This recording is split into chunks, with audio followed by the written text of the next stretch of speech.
It's day 2 of World Cyber Games 2011. The second part of the group stage is over. I'm sitting here with TaZ from ESC Gaming. Hello. Let's talk about ESC Gaming first. On your way to Busan, it was announced that you joined ESC Gaming. Speak a little about your move to ESC Gaming. I mean, we were in talks for some time now, but we were first contacted like in the beginning of the last year or this year, and we told them like what we want and that we got a fix now and we cannot really sign anything. So yeah, you probably didn't see me when I was saying all this stuff, but it's no problem. And basically we started to talk like 2 weeks ago, and it seemed like everything is going to be great, and hopefully there won't be again.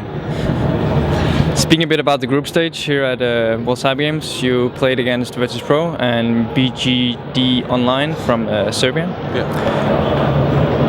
What did you expect before the tournament, and do you think you had like the matches went your way in a big favor? Was it that you expected before the tournament?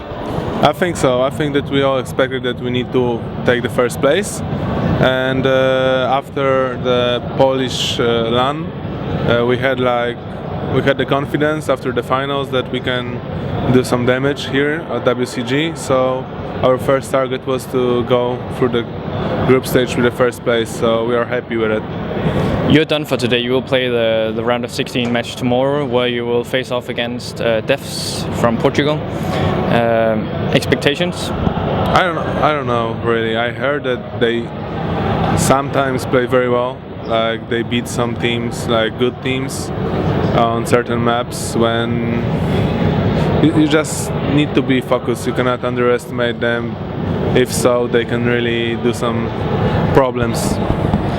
If we take a look at the playoffs here, I mean, the other side of the bracket is stacked with good teams. We have DTS, SK, Mandic, Moscow 5, Tyloo, Project KR. Whereas on your side, I would say you are on a good side, because it seems like you will have an easier way through the bracket. We have Isahara, we have you guys, you have Entity, Devs, Next, Fire Nation, and Georgian team Fragby. What is your comments about the playoffs?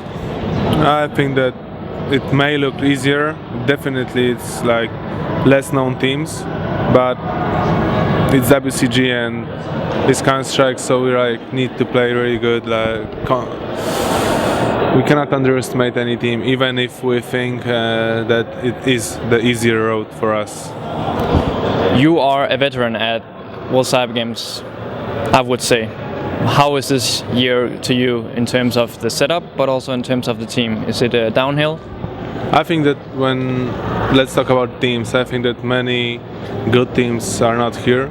And if you look at this year, we have MTW who are gone now. There is no team from Denmark, and I don't think they had the WCG in Denmark. Same with Norwegian teams. There is no good Norwegian teams anymore. Finland also didn't have the WCG qualifier. France, maybe we have Isahara, but they have like strange lineup, not the stacked lineup which we were afraid of. Still, they can be good, but the one with Sixer, MS6, Meyer looked really scary.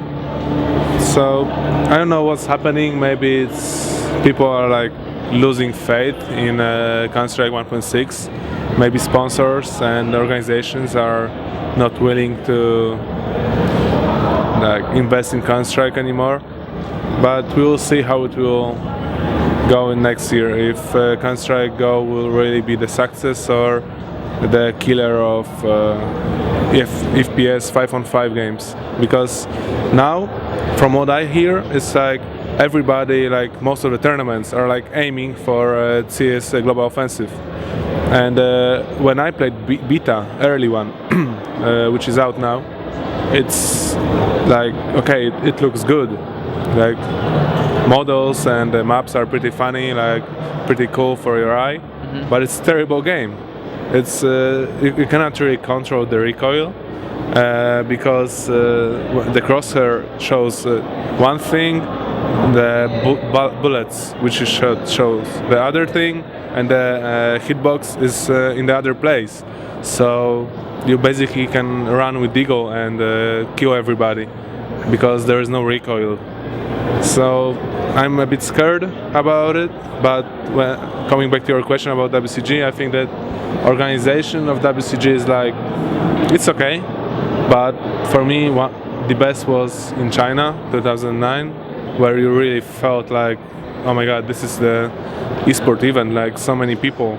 And here it's like, it's good, but in my opinion it's even worse than in Poland during Samsung European Championship, where we had more people, the setup was nicer for your eye. But yeah, teams, as you mentioned, we lack good teams. I also asked Fallen about this yesterday. I mean, Samsung is the sponsor of WCG Games. This year you're playing on some really old monitors, like 5MS, and comments about it? I really don't get it. I mean, at this point, say Counter-Strike is an old game, so you don't really need the graphic card, or you don't really need the processor. So basically, okay, I understand Intel or Nvidia not really wanting to show anything. That's why we got even the worst computers. So it's okay. But Samsung is like monitors, and that's crazy for me that they don't want to show their best monitors, which Counter-Strike players need. Like they got the new monitors with 120 refresh rate, and they just decided to use it for other games which don't really need it so much as the FPS games. So for me it's like people behind the Samsung have no idea how gaming works and how to use esports in marketing. Maybe it's bold words for me, but it feels like that every time when you go to events. Same with a hotel, maybe it's 5 stars, but you don't really have the internet connection in the room, or maybe you got the cable but you need to pay for the internet, and you have very bad connection in Wi-Fi in a lobby, which I think for all gamers is very important to have like a good connection, so I can download demos, I can watch maybe live visual TV and prepare for the tournament. And here it's like, okay, everything looks smooth and nice, but inside it always lacks the same ingredients. You have won WCG Games before. What do you think it takes to win the title this year? Is it beating SK? It is winning the final. And to win the final, you need to win the quarterfinal and the next phase. So we made this mistake like many times, that we underestimated the teams. Like you told me that okay, we got devs, and if it was like 3 tournaments ago, before ESWC, DreamHack, and what was it, Kiev tournament, we were sitting with guys and okay, so we will beat devs. Then we got Easy Road as Sahara, and then we are in semi-finals with some bad teams, and final. Okay, what we will pick the maps for the final? So and we will probably lose in a quarterfinal or semi-final because we don't think about those games. So we really need to focus on them. And then when the final comes, one thing is sure, that we will have, if we will go to the final, we will surely have like more energy left, and the team from the other side of bracket will be definitely